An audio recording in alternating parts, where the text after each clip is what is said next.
তওবার দৃশ্যটা দেখতে আল্লাহ বড্ড পছন্দ করেন।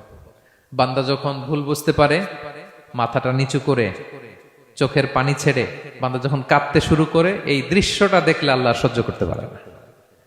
আল্লাহর রহমতের দরিয়ায় জোশ খেলে যায়, বান্দা যা চায় আল্লাহ তাই দিয়ে দেয়। তখন চোখের পানির এত বড় পাওয়ার। এজন্য আমরা ভুল করে যেন অটল না থাকি, আল্লাহর কাছে যেন ক্ষমা চাই, আমরা যেন ফিরে আসি তার দরবারে। তার দরবার সবসময় খোলা।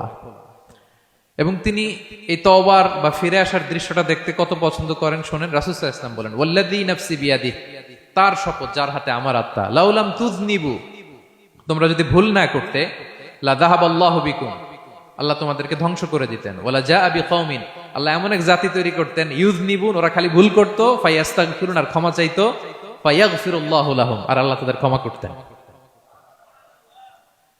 তোমরা যদি ভুল না করতে, এই বনি আদম, তোমরা যদি ভুল না করতে, তোমাদেরকে আল্লাহ তাআলা ধ্বংস করে এমন একটা গোষ্ঠী বানাইতেন যারা খালি ভুল করতো আর মাফ চাইতো, ভুল করতো আর মাফ চাইতো, আর আল্লাহ মাফ করে দিত।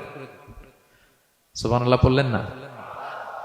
গাফিরিয যামবি ওয়া কাবিলিত তাওব, তিনি পাপ মোচন করার জন্যই তো তিনি আমার রব, তওবা কবুল করার জন্যই তো তিনি আল্লাহ সুবহানাহু ওয়া তাআলা, তিনি রব্বে কারীম।